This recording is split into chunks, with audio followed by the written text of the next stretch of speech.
And I didn't really know what was going on, but I knew something was really wrong. I just couldn't get any oxygen in. That I knew at that moment I was going to die, and I was going to die alone. It was at that time that I realized maybe I had been wrong. I prayed the prayer, Lord, I know that I have not always believed in you, but I'm sorry. It was like this audible voice. It was God talking to me, and he said, my name is Nick Daehn. I think probably the first testimony is kind of how I got saved, actually. So I grew up not necessarily believing in God. And in fact, I was kind of angry with God because I grew up with ulcerative colitis, and it was one that wasn't very well treated. And if you don't know what that is, it's an autoimmune disorder where it attacks your large intestine. And I used to always think, if there was a God, then I don't want, if he's okay with people suffering, then I don't want really any part of him. So fast forward to February 13th of the year 2000, I was in the hospital. Things had gotten so bad that the doctor said that we have to hurry up. It's kind of an emergency surgery to actually remove my large intestine because it was so diseased. And surgery went fine. I was in the hospital for a week, and I was getting ready to leave the next day from the hospital. I was going to get discharged. And it was at 6:05 a.m., the morning I was to be discharged. And I went up to go to the bathroom, and I suddenly started feeling very weak and out of breath. And I didn't really know what was going on, but I knew something was really wrong. And so I made it back to the hospital bed, and I hit the nurse button. And I just waited. And the whole time, breathing became more labored. I just couldn't get any oxygen in. And I was just kind of just breathing heavily, and it was just like I was suffocating to death. It's kind of like when you get the wind knocked out of you and you're without air, and it seemed like forever until you actually get that next breath. It was like that, but it was like I never got the next breath. It was just, I was like I didn't have any air in me. And 20 minutes elapsed. And it was because they were doing a staffing change or a nursing rotation. And it was at that moment, it was like an instinctive feeling that I knew at that moment, no matter what was going to happen, I was going to die. And I was going to die alone. And it was at that time that I realized maybe I had been wrong about, the Lord. And so I prayed the prayer. I remembered all the things that my friends in school had told me about Jesus and about needing to accept prayer. Or accepting, his place on the cross for mine and taking our sins. So I just prayed a simple prayer. I remember saying, Lord, I know that I have not always believed in you. In fact, I've been angry at you in the past. But I'm sorry for that.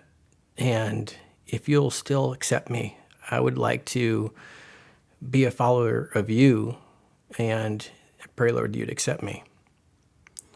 And it was at that moment that everything around me just started getting darker and darker and darker until everything was kind of pitch black. And it was just like the blackness had a deep feeling to it. It was like an emptiness. And I recognized it as the emptiness that was kind of within me. The emptiness I'd been living with without Christ. And it was like this audible voice. It was God talking to me. And he said, do you want to go? Do you want to stay, or do you want to go back?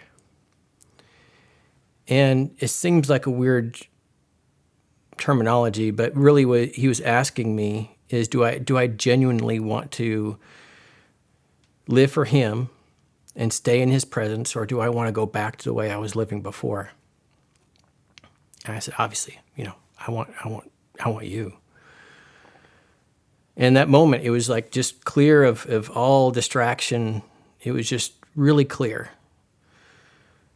And in the next moment, I remember being in heaven. And I can't necessarily give the visual representation of what it was, because what I remember about heaven was you had all the information that you ever wanted to know, maybe ever humankind ever had a question about. It was just available to you. You knew what it was, but it just didn't matter because you were in his presence. And that was the only thing that mattered, was that you were basking in the presence of his glory. It was just an overwhelming feeling of joy and love. And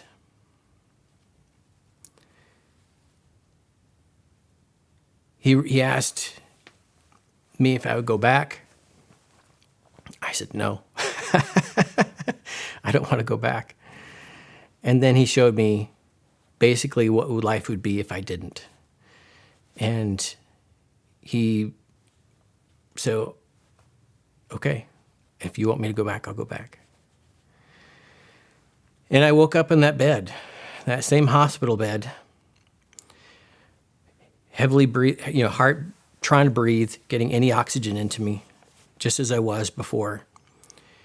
And at that moment, a nurse was coming in with a breakfast tray. And I couldn't even hear anything. All I just saw is she dropped the tray and she was yelling down the hallway. And the next moment, all I could see were doctors just all around me. Like if I looked up to the ceiling, I couldn't even see the ceiling because there were just doctors just kind of just all around me. And they're all talking and trying to do stuff. They had me on 100% oxygen. They were doing all sorts of stuff, but I still couldn't breathe. And then that same voice that talked to me what I know now is I was dead, that same voice of God said as audibly clear as ever, he says, you need Demerol. Now, to that point, I'd never had Demerol before. I don't even know what Demerol was. And so I just told the doctors, I need Demerol.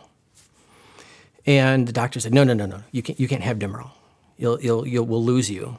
You'll just put you under and we'll lose you, and we need you conscious and fighting. And so they went on for another 5 minutes. And finally, the voice, the Lord just kept saying, you need Demerol. And so I finally said, I need Demerol. And I said, we can't give it to you. I said, I don't care. I said, what you're doing now is not working. Give me the Demerol. And the doctor reluctantly gave the okay. The nurse went and got it, and she gave it to me. And suddenly I was able to breathe. It was just instantly, as soon as like a second or two after they gave you the Demerol, I suddenly could breathe again. But it was like the actual literal words. It wasn't like a feeling, or I feel like he's leading me to say this, or it was like the literal words. Same as, the audible word he told me, like through my spirit, it was like Demerol. I didn't even know I didn't even know that was a drug. What I know now is what that did was it relaxed the vessels and the muscles around my lungs to allow them to expand enough for the blood to go around what was 7 bilateral blood clots in my lungs. And I didn't really necessarily know the severity of it. And I was joking around with my doctor the next day. I was in ICU.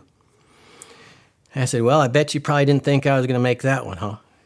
And he said, tell you the truth. If I could bet every penny I'd ever made in my life, I would have bet against you. He said, you shouldn't be alive.